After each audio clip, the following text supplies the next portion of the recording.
vuestras Biblias por el Evangelio de Lucas en el capítulo 11. Juan me lo ha dicho bien. Saludo a nuestros hermanos de Pontevedra, porque al principio decía que tenemos visitas de Galicia.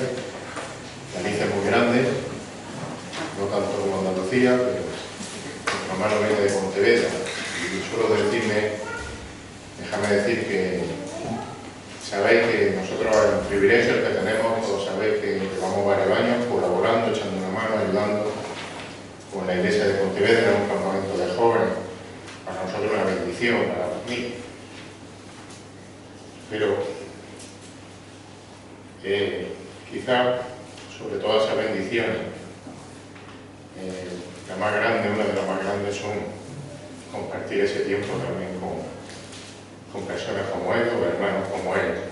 No los conocéis, perdonadme que me emocione, pero para nosotros un privilegio poder devolverles un poquito este fin de semana de lo mucho que ellos nos dan cuando estamos allí con ellos y lo que aportan a nuestra familia y a nuestra casa. Perdonadme por este delito. Abrid vuestras Biblias, por favor, en el Evangelio de Lucas, en el capítulo 11. Con la ayuda del Señor, yo más que nunca necesito la ayuda del Señor. Estaremos en los versículos del 14 al 23, donde vamos a ver allí cómo algunos intentaban desacreditar al Señor Jesús. Lucas capítulo 11, del 14 al 23. Y nuestros hermanos de Pontevedra, perdón me insista, tendrán que hacer un esfuerzo en soportarme, porque ellos esto lo han escuchado hace poco y seguramente que mejor predicado por parte de nuestro hermano Dani. Pero la palabra de Dios es la misma en todo sí. Dice así la palabra del Señor, Lucas capítulo 11, del 14 al 23. Que estaba Jesús echando fuera un demonio que era mudo, y sucedió que cuando el demonio salió, el mudo habló, y las multitudes se maravillaron. Pero algunos de ellos dijeron: Él echa fuera a los demonios por Beelzebú, príncipe de los demonios. Versículo 16. Y otros, para ponerle a prueba, demandaban de él una señal del cielo. Pero conociendo él, el Señor Jesús, su pensamiento, les dijo: todo reino dividido contra sí mismo es asolado, y una casa dividida contra sí misma se derrumba. Y si también Satanás está dividido contra sí mismo, ¿cómo permanecerá en pie su reino? Porque vosotros decís que yo echo fuera demonios por Beelzebú. Y si yo echo fuera demonios por Beelzebú, ¿por qué no echan fuera vuestros hijos? Por consiguiente, yo serán vuestros jueces. Versículo 20. Pero si yo por el dedo de Dios echo fuera a los demonios, entonces el reino de Dios ha llegado a vosotros. Cuando un hombre fuerte bien armado custodia su palacio, sus bienes están seguros. Pero cuando uno más fuerte que él lo ataca y lo vence, le quita todas sus armas en las cuales había confiado y distribuye su botín. Y dice el versículo 23, el que no está conmigo, contra mí está. Y el que conmigo no recoge, desparrama. Que el Señor bendiga su palabra. Creo que estaréis conmigo si digo, y muchas veces lo he dicho, creo, eso de que vivimos en unos tiempos en los que la mayoría de las cosas para la gente son, digamos, relativas. De hecho, cuesta mucho trabajo hablar o insistir en cosas que son verdades absolutas. Eso molesta mucho, la verdad absoluta. Porque lo que para uno es verdad, nos dicen que no tiene por qué ser cierto para otro. Y ese es el pensamiento generalizado, creo, en nuestro tiempo y en nuestra sociedad. Para muchos, como digo, o para la mayoría, no quieren escuchar que las cosas son o blanco o negro, sino que la gente prefiere vivir, digamos, en un mar de ideas, en un mar de pensamientos grises que ni nos comprometen ni nos confrontan con nada. Cada uno lo que le apetezca, ¿no? Si os acordáis, los más mayores, había una canción cuyo estribillo se hizo muy famoso a finales de los años 90 de un grupo español, que decía aquello de depende. ¿De qué depende? De según cómo se mire, todo depende. Creo que casi todos hemos cantado eso. Y esa canción resume perfectamente el pensamiento de la mayoría de las personas, por eso se hizo tan famosa. Y esta forma de pensar es lo que, como digo, es lo que hoy en día muchos también llaman como tolerancia, como diversidad. Pero una tolerancia y una diversidad que han sido tergiversadas por esta sociedad y este mundo. Porque en realidad esa tolerancia y esa diversidad son la expresión exterior del orgullo del hombre, de las personas. Hoy eres lo que tú quieres ser, o tú eres lo que te sientas ser. Llegamos al extremo de decir que si te sientes gato, pues eres gato, y si mañana te sientes perro, pues eres perro, y ya no hablamos de si te sientes hombre, te sientes mujer, o te sientes cualquier cosa según te levantes y digas, o según te apetezca. Y aunque, como digo, este pensamiento hoy en día es mayoritario, en realidad, y la verdad, es que para Dios solo hay dos tipos de personas. Y lo acabamos de leer en el versículo 23 de este pasaje. El Señor Jesús fue muy claro. El que no está conmigo, contra mí está. Y el que conmigo lo recoge, desparrama. Así que solo hay dos tipos de personas, solo hay dos grupos de seres humanos. Los que están con Cristo y los que están en contra de Él. No hay nada en el medio, no hay gris. Podríamos decirlo de otra manera. Los que están en el reino de la luz o los que están en el reino de las tinieblas. O en definitiva, los que son de Dios o los que son de Satanás. No hay punto medio, como digo, no hay punto intermedio, no hay simpatizantes, no nos engañamos con eso. Todo el mundo vive y todo el mundo muere en uno de esos dos grupos. Y eso tiene unas consecuencias distintas. Tiene consecuencias opuestas y tiene consecuencias también eternas. Porque hay una guerra espiritual entre Dios y Satanás, una guerra que es real. Y nadie es neutral en esa guerra. Nadie es neutral entre el cielo y el infierno, nadie es neutral entre el bien y el mal. Nadie puede ser neutral entre la verdad y la mentira. Así que, como digo, no hay punto medio. O estás en un lado, o estás en otro. O estás con Cristo, o estás desparramando, como dice Él, no estás con Él. Y fijaros, es que ni siquiera es necesario oponerse abiertamente al Señor. Por ejemplo, atacando su deidad, su mensaje, su evangelio, atacando la iglesia. No es necesario ni siquiera hacer eso para estar en contra de Él. O estás con Él, o no estás. No hay punto medio, como digo. Y eso es lo que encontramos precisamente en este pasaje que acabamos de leer en Lucas 11. No hay tintas medias, por así decirlo. Allí acusan al Señor. Y allí vemos que o Jesús es un blasfemo y es un falso maestro, como le acusaba un seguidor de Satanás, o los blasfemos son aquellos que lo estaban rechazando e intentando desacreditar con esas falsas acusaciones. Como llevamos viendo a través de todo el Evangelio de Lucas, el evangelista ha ido mostrando de forma evidente, convincente e irrefutable que Jesús es el verdadero Mesías, que Jesús es el Hijo de Dios. A lo largo de los 11 capítulos anteriores que hemos visto, ha quedado demostrado en todo momento el poder divino de Jesús, si os acordáis, sobre las enfermedades, sobre la naturaleza, sobre el reino de las tinieblas, sobre los seres de ese reino de las tinieblas, los demonios. Ha quedado demostrado su poder sobre la muerte, sobre el pecado. Y siempre y todo ello partiendo desde la base de una enseñanza y una predicación poderosa sobre el reino de Dios. Pero a pesar de todas esas demostraciones de quién es verdaderamente Jesús, cada vez, vemos en el Evangelio, cada vez el rechazo a su persona es mayor.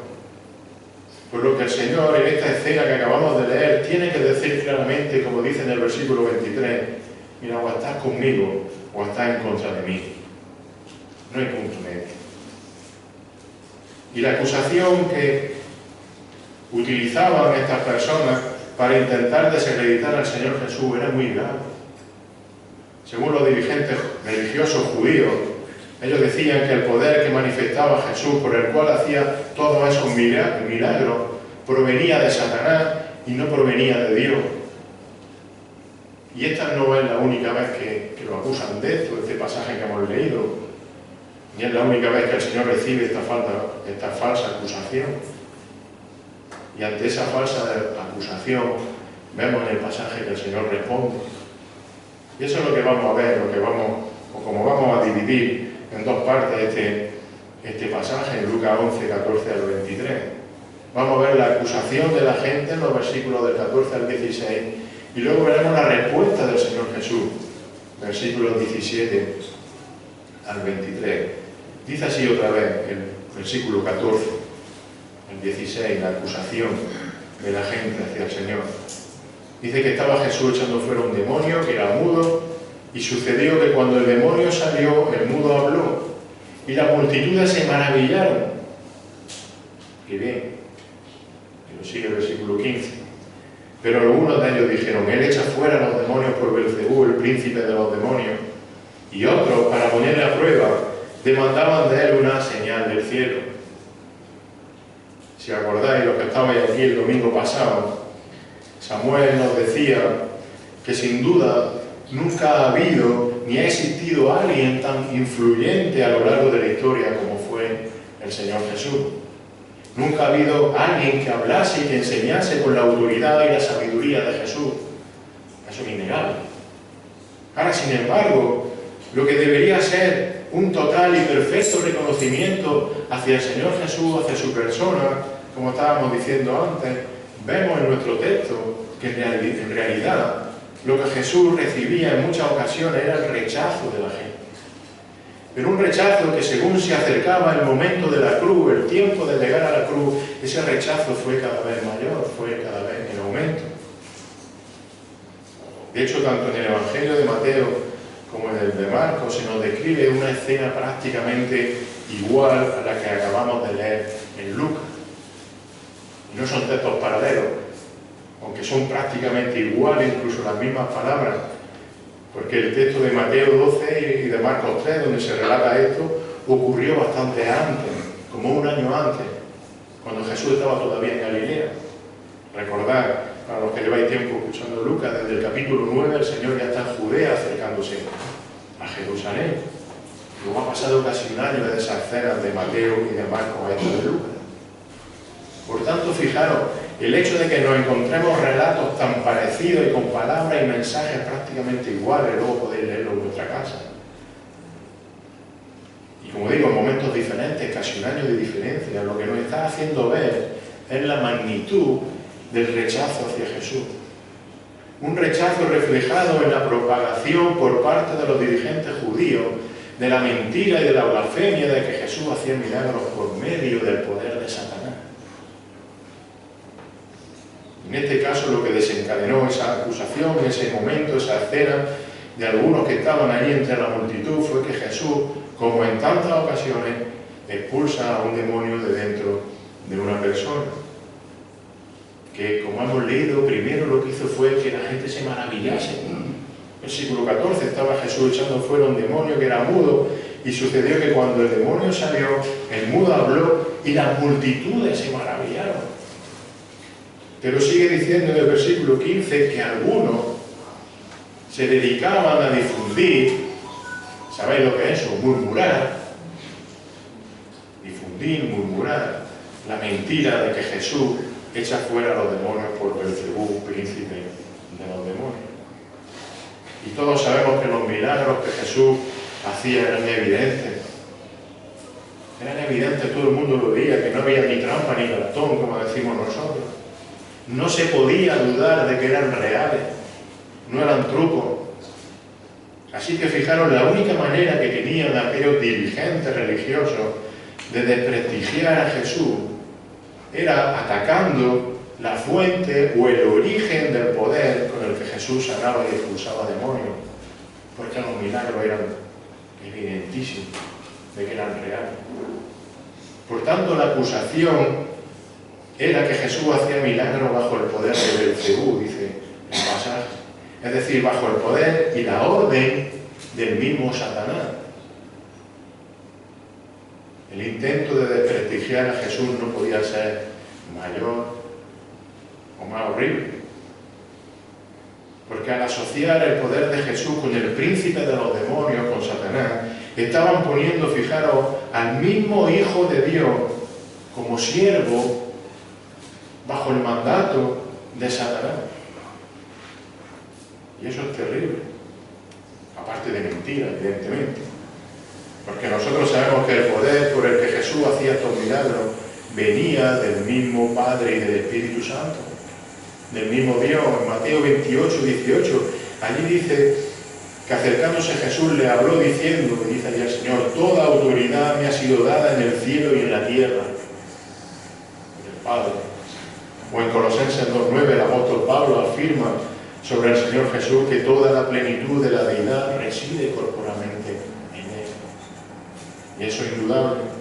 Por tanto, esta acusación de que Jesús echaba demonios por el poder de Satanás, además de infundada, era ridícula.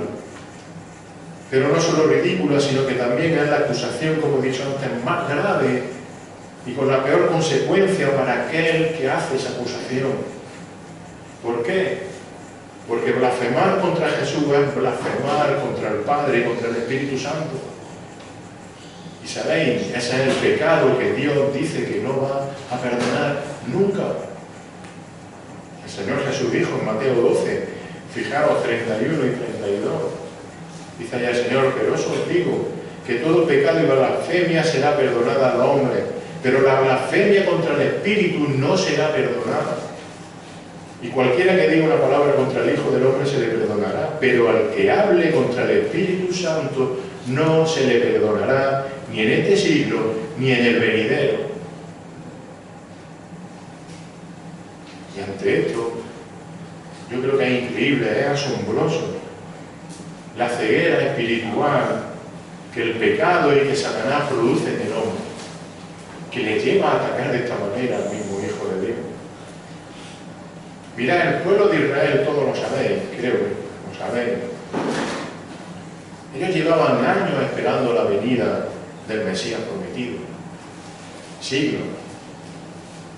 Y el Señor Jesús llevaba como 2 años, en este momento, llevaba como 2 años de ministerio público por todo Israel, dejando una clara evidencia de que Él era el Mesías. Sus milagros, su enseñanza, como hemos dicho antes, su vida perfecta, no dejaban ningún tipo de duda.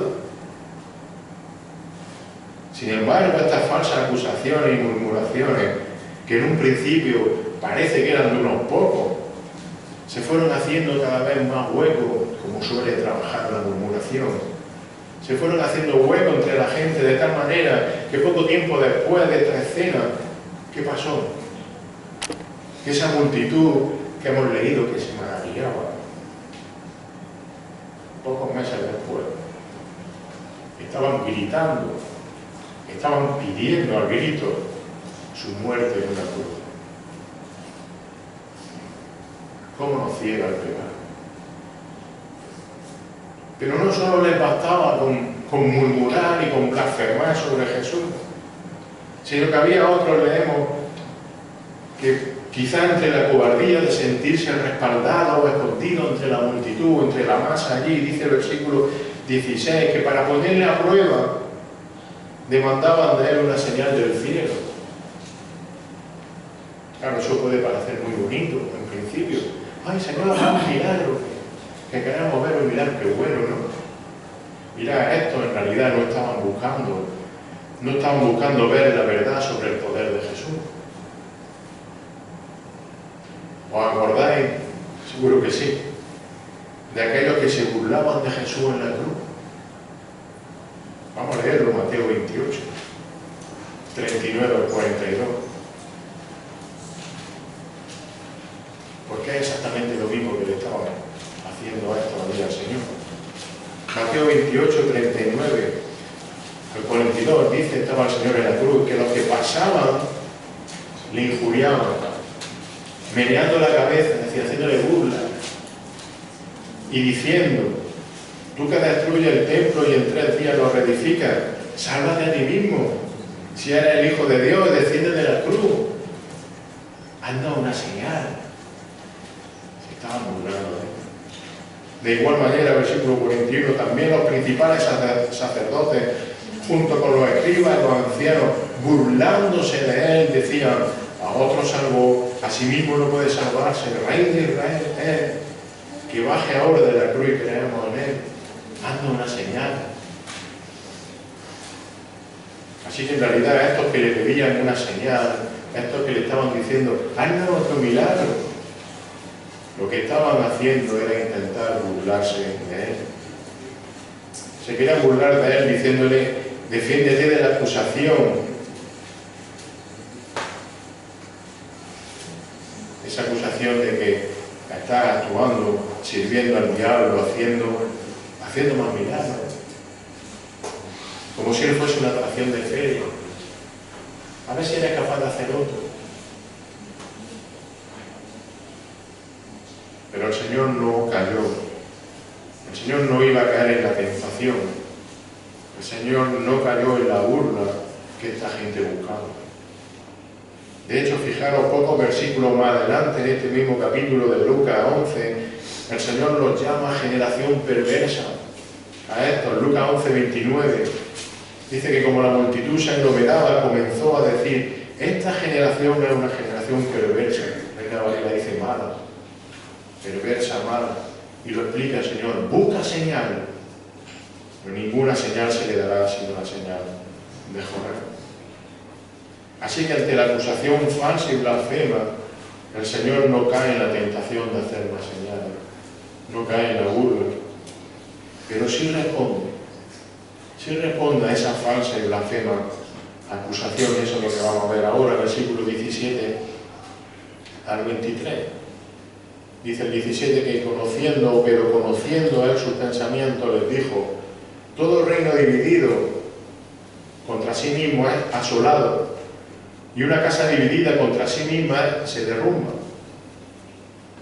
Y si Satanás está dividido contra sí mismo, ¿cómo permanecerá en pie su reino?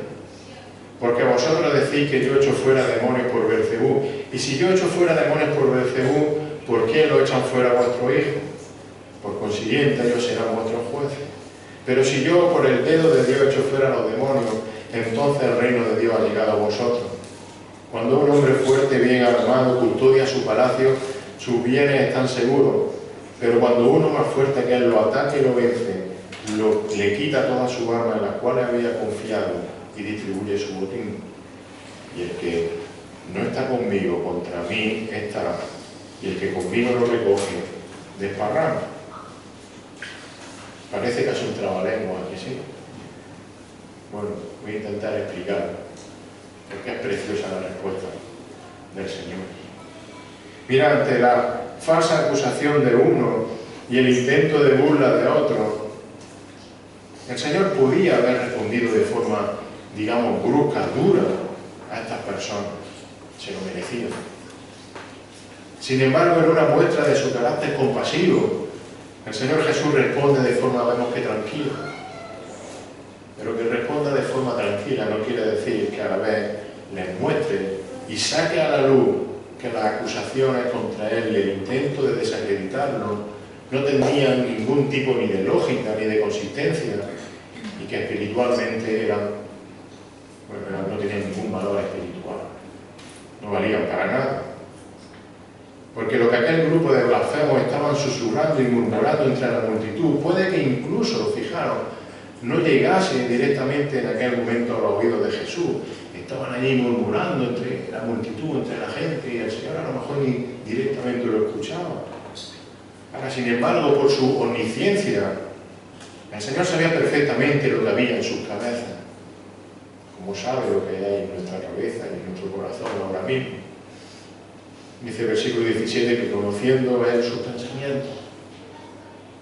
Así que lo que había en la cabeza y en el corazón de estos hombres era completamente, digamos, transparente para Jesús.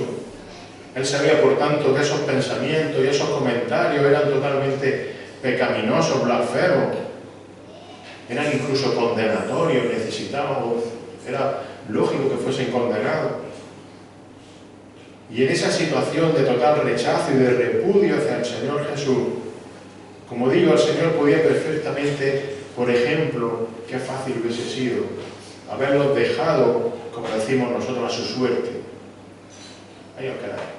¿Pensáis eso? Allá vosotros. Hubiese sido fácil eso. dejarlos donde espiritualmente estaban. ¿Dónde estaban espiritualmente esa gente? Estaban muertos. Estaban condenados eternamente. Fijaros, el Señor podía haberlo dejado así. ¿Eso pensáis? Pues ya está. Y hubiésemos dicho, qué bueno el Señor que no lo ha castigado como se merece.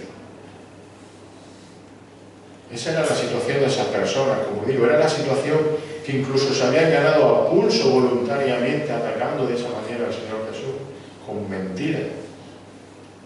Sin embargo, con toda misericordia y sin que se lo merecieran, el Señor Jesús les responde, mostrándoles la irracionalidad de sus acusaciones, la falta de lógica y la poca consistencia de lo que decían, dándoles la oportunidad de que se arrepintiesen. Y para ello el Señor utiliza en su contestación, empieza con dos ilustraciones muy sencillas, obvias, por tanto fáciles de entender para todo el mundo. Porque por un lado les dice en el versículo 17, todo reino dividido contra sí mismo, ¿qué le pasa? Porque es asolado. Y eso quiero que lo entendamos todos. Si se divide, malamente vamos. Pero a continuación le sigue diciendo, y una casa dividida contra sí misma se derrumba. Es lo mismo, el mismo concepto, como digo, dos verdades incuestionables. Todos conocemos ese dicho, creo que era de los romanos en las guerras, que decían, divide y vencerás. Eso es evidente. Así que entonces, fijaros, teniendo en cuenta estas verdades indudables, el Señor le hace una pregunta en el versículo 18. Y les dice, ¿y si también Satanás está dividido contra sí mismo? Y les pregunta, ¿cómo permanecerá en pie su reino? Es claro que si dividimos, destruimos. Y estáis diciendo que yo sirvo para Satanás.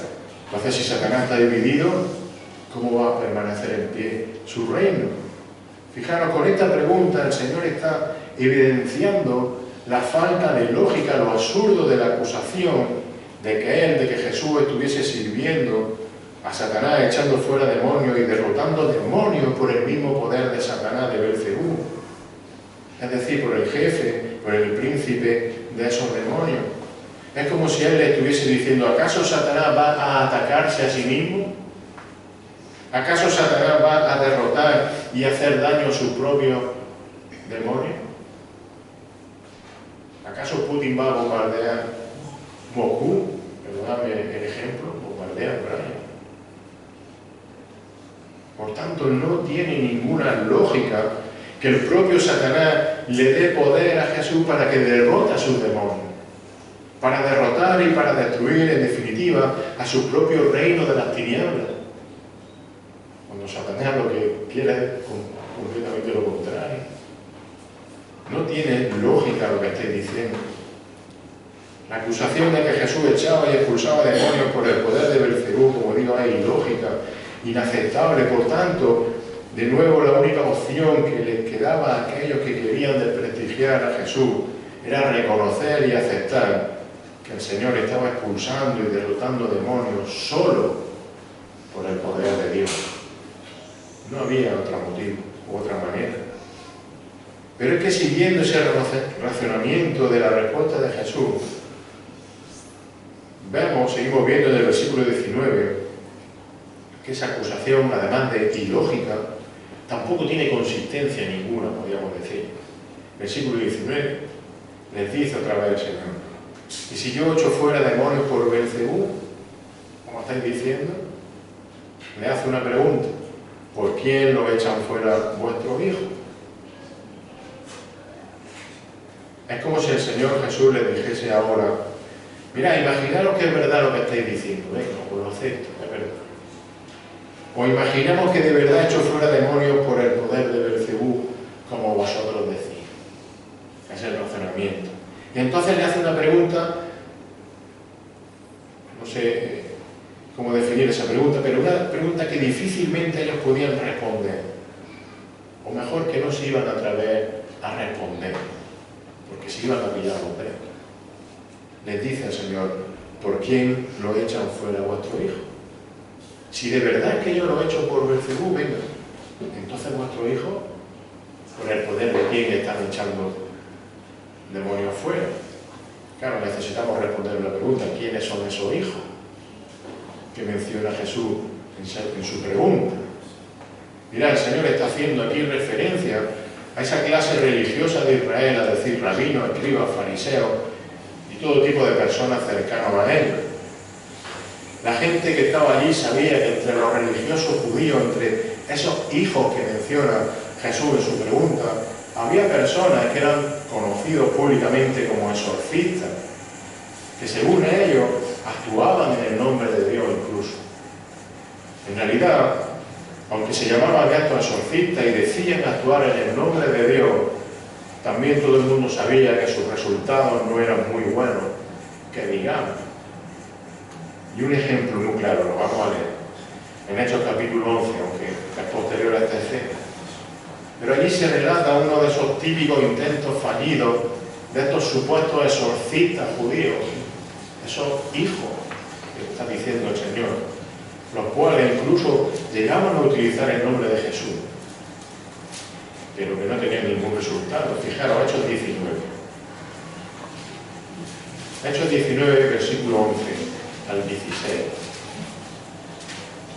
Dice allí, también Lucas escribiendo el libro de Hechos, y Dios hacía milagros extraordinarios por mano de Pablo, de tal manera que incluso llevaban pañuelos, delantales de su cuerpo a los enfermos, y las enfermedades los dejaban y los malos espíritus se iban de ellos, simplemente por tocar parte de la ropa de Pablo. Tremendo, ¿verdad? Pero fijaros, versículo 13. Pero también algunos de los judíos, esos hijos que el Señor utiliza en su pregunta, algunos de los judíos, exorcistas ambulantes, vuestros hijos que echan demonios fuera, trataron de invocar el nombre del Señor Jesús sobre los que tenían espíritus malos, diciendo, fijaros, ordeno por Jesús, a quien Pablo predica. Lo intentaban.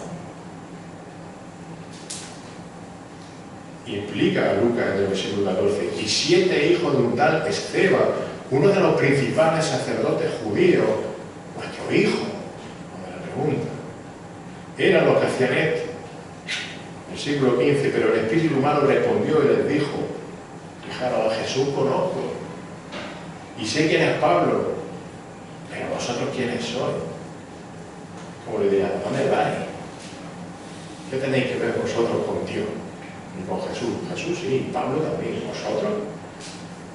Y el hombre en quien estaba el espíritu malo se lanzó sobre ellos, los dominó, pudo más que ellos, de manera que huyeron de aquella casa desnudos y heridos. Vergonzoso, ¿verdad? Y fijaros, esto es lo que ocurría cuando su hijo, esos que el Señor utiliza en su pregunta, intentaban expulsar demonios. Así que la pregunta de Jesús, por tanto, está poniendo en evidencia la total incoherencia, la hipocresía, la inconsistencia de la acusación que hacían estas personas sobre el poder de Jesús. Porque si echar demonios fuera era muestra de que Jesús actuaba bajo el poder de Satanás, como ellos murmuraban, Él le está como preguntando, ¿por qué entonces no acusáis de lo mismo a vuestros propios exorcistas, a vuestros hijos, que encima no lo consiguen? ¿Veis? Es más, decir que el fracaso de esos propios exorcistas de ellos provenía del poder de Dios, mientras que la victoria continua de Jesús sobre los demonios era por el poder del diablo. Esto era una acusación que carece de toda consistencia, como digo, y de toda integridad. ¿Por qué? Porque entonces estaban afirmando que el poder de Satanás es mayor que el poder de Dios. Jesús lo hace por el poder de Satanás y lo consigue, y los nuestros por el poder de Dios no pueden.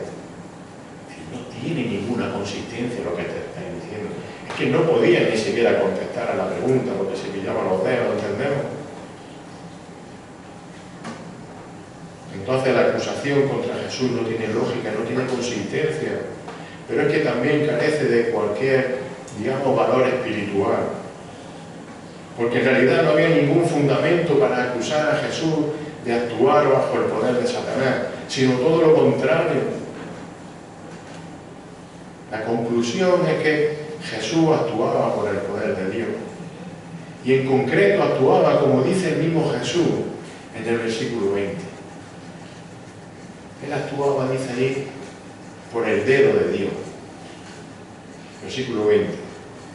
Pero si yo por el dedo de Dios echo fuera los demonios, entonces el reino de Dios ha llegado a vosotros. Aquellos acusadores, aquellos murmuradores no querían reconocer una cosa. No querían reconocer que el reino de Dios estaba delante de ellos. En vez de reconocer a Jesús como el Rey de Reyes, como aquel que que le estaba acercando el reino de Dios a ellos, lo que estaban era acusándole de estar al servicio del mismo Satanás. De nuevo, el pecado de orgullo de aquellos religiosos judíos le estaba impidiendo ver y reconocer que Jesús era el Hijo de Dios, que Él era el Mesías, que le estaba acercando el reino de Dios. Eso es lo que Él predicaba desde el principio. Y Jesús describe su poder, fijaros estos preciosos hermanos. Jesús describe su poder para acusar demonios y para hacer todo tipo de milagros con una frase, con una expresión interesante. Él dice que expulsa demonios, lo he dicho antes, por el poder de Dios, por el dedo de Dios, por el dedo de Dios. A lo mejor, amigos, eso a nosotros no nos suena así de nada. Bueno, el dedo de Dios, sí, qué bonito.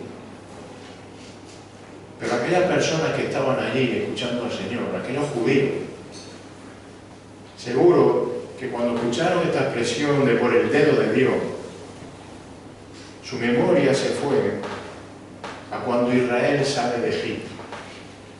En concreto, un poquito antes de que saliesen de Egipto. Sus mentes se fueron a Éxodo 7 y a Éxodo 8. Si os acordáis, en aquellos tiempos, en esos pasajes de Éxodo 7, Dios, por medio de Moisés, como sabemos la historia, hizo milagros y mandó plaga a Egipto para que Faraón dejase salir al pueblo de allí de Egipto. En Éxodo 7, allí vemos que la vara de Aarón se convierte en una serpiente. No lo vamos a leer. La vara de Aarón se convierte en serpiente como señal. Las aguas del Nilo se convirtieron también en sangre. ¿Pero qué pasó? Que los magos de Faraón, los magos de Egipto, con trucos de magia, hicieron lo mismo, consiguieron, parece que igualar esas señales. Y en Éxodo 8, Dios manda una plaga, otra plaga, una plaga de ranas, que invaden todo el Nilo y que invaden todo Egipto.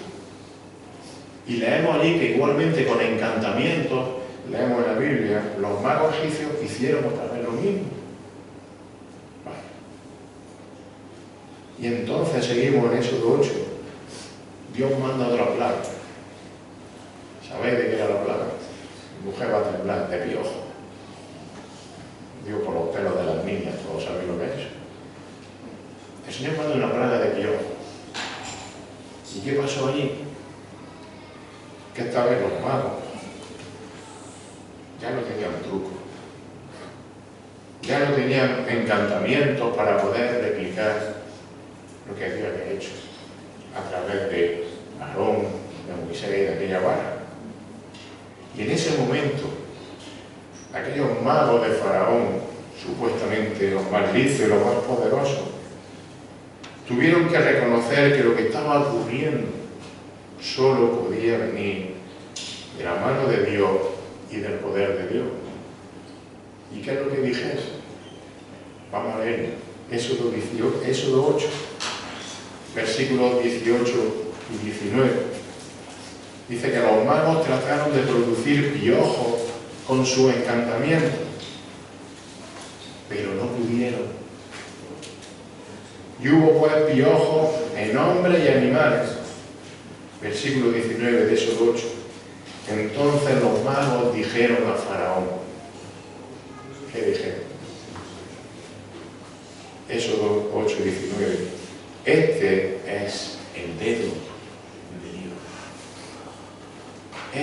en medio mío. Esto solo lo puede hacer Dios. Y aquella multitud en ese momento dijo, o pudo ver,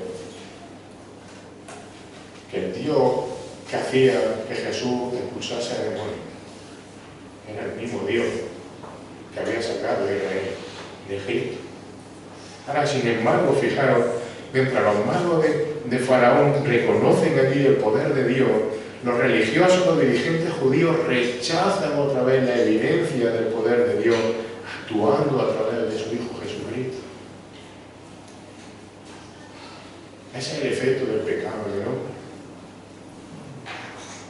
Por tanto, aquella falsa acusación sobre Jesús está evidenciando que estas personas estaban, lo hemos dicho antes, estaban espiritualmente muertas.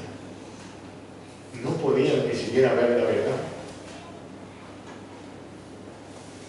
Pero fijaros, versículos 21 y 22, por si no había quedado claro, el Señor Jesús hace como una analogía, una especie de parábola, de cuento, una comparación, para reforzar la verdad de que su poder provenía de Dios y no provenía de Satanás.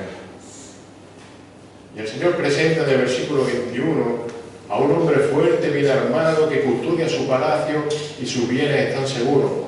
¿Sabéis quién es ese hombre fuerte? Satanás, el diablo. Y esos bienes seguros que tiene Satanás, ¿sabéis quiénes son en la analogía? Pues son las almas, las personas que él tiene en su reino, que él tiene en el infierno, en el reino de las tinieblas. Pero gloria a Dios, porque hay un versículo 22 donde dice que hay alguien más fuerte que le vence y que le quita su arma a ese Satanás y le quita su botín, versículo 22, pero cuando uno más fuerte que él, y ese más fuerte que él es nuestro Señor Jesús, lo ataca y lo vence, y hemos cantado que somos más que vencedores, dice que le quita toda su arma, las cuales le ha confiado, y distribuye su botín. Ese que es más fuerte en este versículo 22, evidentemente es el Señor Jesús. Él es el que vence a Satanás. Y como todo vencedor le va a quitar su botín al derrotarlo. ¿Y sabéis quiénes son ese botín? Ese botín son todas las almas de aquellos que Dios, por medio de su sacrificio, de su Hijo Jesucristo en la cruz, va a rescatar del reino de las tinieblas para llevarlos al reino de los cielos. Jesús había demostrado de sobra durante todo su ministerio que Él es el Mesías, que Él es el Hijo de Dios, porque todo lo que hacía, todo lo que decía, era por qué, o por medio de qué, por el poder del dedo de Dios. Por el poder del dedo de Dios, ese que rescata al perdido de la perdición eterna en el infierno. Satanás quiere engañar a las personas. Satanás pretende desacreditar la obra de Cristo, pero Cristo venció a Satanás. Venció al pecado. Cristo venció a la muerte en la cruz del Calvario. ¿Por qué? Porque Él actuaba y sigue actuando con el poder infinito de Dios, por el dedo de Dios. Así que Cristo no puede ser desacreditado como aquellos pretendían. Nadie puede burlarse de Cristo como otros querían. Y fijaros, el Señor termina su respuesta de estos falsos acusadores con una seria advertencia. Una advertencia para aquellos acusadores, para aquellos burladores, pero también para toda persona. Porque dice el versículo 23, y le está diciendo, mira, no hay grises, o blanco o negro. El que no está conmigo, contra mí está. Y el que conmigo no recoge, desparrama. Todos sabemos lo que es desparramar, ¿verdad? Así que volviendo un poco al principio, nuestra postura ante el Señor Jesucristo no puede ser relativa, no puede ser ambigua, No puedes estar ahí diciendo, bueno, sí, estoy aquí, pero bueno, nada. Sí, el Señor no sé cuándo va a venir, tengo tiempo. No hay tiempo. Dios no tiene simpatizantes, como he dicho antes. O eres de Cristo, o estás en contra de Él. No hay grises. No puedes ser un simple espectador en este partido o en esta batalla. Estás dentro de la batalla. Y rechazar la evidencia de que Jesús es el Hijo de Dios, no creer en Él, no pedirle perdón por el pecado, es ponerse del lado de aquellos que estaban blasfemando e intentando desacreditarlo, es lo mismo. No estar con Jesús es lo mismo que estar espiritualmente muerto. Es estar condenado eternamente en el infierno. No es que vayas a ir al infierno, es que ya estás. Eso es muy peligroso. Así que puedes estar en contra de Él o puedes estar con Él. No hay nada más. Y puedes estar con Él. Esa es la esperanza. Eso es lo que Cristo sigue ofreciendo hoy en día. Salvación. Salvación y vida eterna a todos los que de verdad reconocen a Jesús como Señor y como Salvador. Sí, Él te dice todo lo que eres, toda la maldad que hay en tu corazón, para que lo sepas y puedas arrepentirte y venir a Él. Por eso Cristo ofrece el regalo de salvación para todos los que, dejando aparte su propio orgullo, van a Él con arrepentimiento. Y a todos aquellos que van con arrepentimiento al Señor, Él les promete una cosa preciosa que creo que sabemos de memoria, Mateo 11, 28 al 30, dice allí el Señor: venid a mí todos los que estáis cansados y cargados, yo os haré descansar.